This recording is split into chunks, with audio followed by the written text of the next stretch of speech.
ରାଉରକେଲା ସହରରେ ପୁଣି ଘଟିଛି ଲଜ୍ଜାଜନକ ଘଟଣା।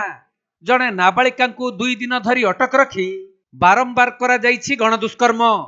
ଯେପରି ଲାଗୁଛି ରାଉରକେଲାରେ ପୁଲିସ ପ୍ରତି ଅପରାଧୀଙ୍କର ଡର ନାହିଁ। ତେବେ ଏହି ଘଟଣା ସମ୍ପର୍କରେ ଯାହା ସୂଚନା ମିଳିଛି, ଗତ 17 ତାରିଖରେ ଉଦିତ ନଗର ଅଞ୍ଚଳର ଜଣେ ନାବାଳିକା ନିଜ ଘର ଛାଡ଼ି ଚାଲି ଆସିଥିଲେ। ଏହାର ସୁଯୋଗ ନେଇ ଜଣେ ଯୁବକ ଷ୍ଟେସନ ପାଖରୁ ନାବାଳିକାଙ୍କୁ କାମ, ଖାଦ୍ୟ ଓ ରହିବା ପାଇଁ ଘର ଦେବାର ପ୍ରଲୋଭନ ଦେଖାଇ ବିଶ୍ରା ଅଞ୍ଚଳକୁ ନେଇଯାଇଥିଲେ।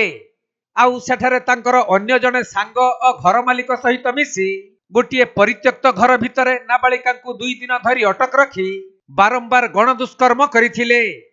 ଏହାପରେ ସେହି ନାବାଳିକାଙ୍କୁ ବିଶ୍ରା ଛକ ନିକଟରେ ଛାଡ଼ି ଚାଲି ଯାଇଥିବା ବେଳେ ପୁଲିସ ତାଙ୍କୁ ଉଦ୍ଧାର କରି ତାଙ୍କ ଘରେ ଛାଡ଼ିଥିଲା। ହେଲେ ନାବାଳିକା ଜଣକ ଘରେ ପହଞ୍ଚିବା ପରେ ତାଙ୍କ ଘର ଲୋକଙ୍କୁ ସବୁ କଥା କହିଥିଲେ। ତେଣୁ ନାବାଳିକାଙ୍କ ତରଫରୁ ଉଦିତ ନଗର ଥାନାରେ ଅଭିଯୋଗ ହୋଇଥିଲା। ପରେ ପୁଲିସ ଏହି ଘଟଣାକୁ ଅତି ଗମ୍ଭୀରତାର ସହ ନେଇ ତୁରନ୍ତ କାର୍ଯ୍ୟାନୁଷ୍ଠାନ ଆରମ୍ଭ କରିଥିଲେ। ଆଉ ଅଭିଯୁକ୍ତମାନଙ୍କୁ ଗିରଫ କରିବାରେ ସଫଳ ହୋଇଥିବା ବେଳେ ଅଭିଯୁକ୍ତମାନଙ୍କ ମଧ୍ୟରେ 2 ଜଣ ବିଶ୍ରା ଅଞ୍ଚଳର ଓ ଅନ୍ୟ ଜଣେ ରାଉରକେଲା ଅଞ୍ଚଳର। ତେଣୁ ଅଭିଯୁକ୍ତମାନଙ୍କ ଡାକ୍ତରୀ ପରୀକ୍ଷା କରାଯାଇ ପୋସ୍କୋ କୋର୍ଟ ଚାଲାଣ କରାଯିବା ନେଇ ସୂଚନା ଦେଇଛନ୍ତି ରାଉରକେଲା ଜୋନ୍ 2 ଡିଏସ୍ପି ନିର୍ମଳ ମହାପାତ୍ର।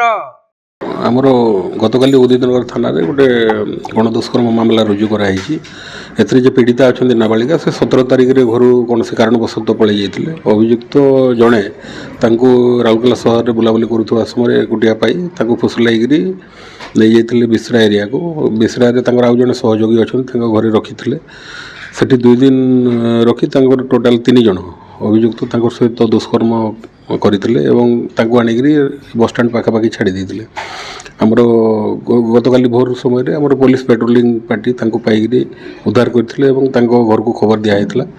ତାପରେ ଘର ଲୋକଙ୍କ ସାମ୍ନାରେ ସବୁ ପଚରାଉଚରା କଲା ସମୟରେ ଏ ଘଟଣା ଆମର ନଜରକୁ ଆସିଥିଲା ଏବଂ ଏ ସଂକ୍ରାନ୍ତରେ ଗୋଟେ କେସ୍ ହେଇଛି।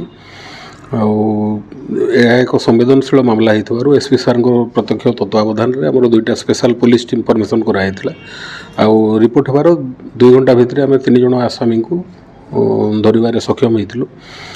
ଆଉ ଘଟଣାସ୍ଥଳ ପରିଦର୍ଶନ କରୁଛନ୍ତି ଆମର ସାଇଣ୍ଟିଫିକ୍ ଟିମ୍, ଫରେନ୍ସିକ୍ ଏଭିଡେନ୍ସ ମଧ୍ୟ କଲେକ୍ସନ୍ ଚାଲିଛି। ତାଙ୍କର ପୀଡ଼ିତା ଆଉ ଅଭିଯୁକ୍ତ ସମସ୍ତଙ୍କ ଡାକ୍ତରୀ ମାଇନା ହେଲା ପରେ ତାଙ୍କୁ ସ୍ୱତନ୍ତ୍ର ପକ୍ସୋ କୋର୍ଟକୁ ଆଜି କୋର୍ଟ ଚାଲାଣ କରାଯିବ। ସାର୍ ଥାନାରେ ମାତ୍ର 200 ମିଟର ଦୂରରେ ଯେଉଁ ରହିଛି ଗ୍ରୀନ୍ ଗାର୍ଡେନ ଯେଉଁ ପୂର୍ବରୁ ଥିଲା ଢାକା ଗୋଟେ, ସେଇ ଜାଗାରେ ଯେଉଁ ହେଇଛି ବୋଲି ଯାହା ନାଇଁ, ଏକ୍ଜାକ୍ଟଲି ସେମିତି ନୁହେଁ।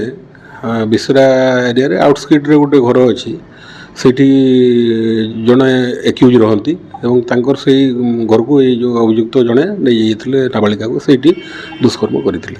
ସେ ସାର୍ ବାହାର ଅଞ୍ଚଳର ଯେଉଁ ରହୁଛନ୍ତି, ଯାହା ଶୁଣିଛୁ ବିହାର ଅଞ୍ଚଳର ଯେଉଁ ରହୁଥିବା ମାଛ ବେପାରୀ ଯାହା ଶୁଣୁଛୁ। ନାଇଁ, ସେମିତି ସେଇଟା ତଦନ୍ତ ଚାଲିଛି। ତାଙ୍କର ପ୍ରଫେସନ୍ କ'ଣ, ତାଙ୍କର ବ୍ୟାକ୍ଗ୍ରାଉଣ୍ଡ କ'ଣ, ପ୍ରିଭିୟସ୍ କ୍ରିମିନାଲ୍ ଆଣ୍ଟିସିଡେଣ୍ଟ ମଧ୍ୟ ଆମେ ଯାଞ୍ଚ କରୁଛୁ। ଆଉ ସେଇଟା ଇନଭେଷ୍ଟିଗେସନ୍ ସମୟରେ ଜଣାପଡ଼ିବ। ଏମାନଙ୍କର ପୂର୍ବରୁ ସାର୍ କିଛି କୋଟି କେସ୍ ଥିଲା କି? ସେଇଟା ମଧ୍ୟ ଆମର ଅଣ୍ଡର ଇନଭେଷ୍ଟିଗେସନ୍ ଚାଲିଛି। ଆଉ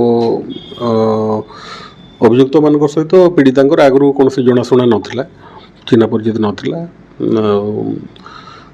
ବିଭିନ୍ନ ଆଙ୍ଗେଲକୁ ଆମର ଇନଭେଷ୍ଟିଗେସନ୍ ଆମର ଜାରି ରହିଛି।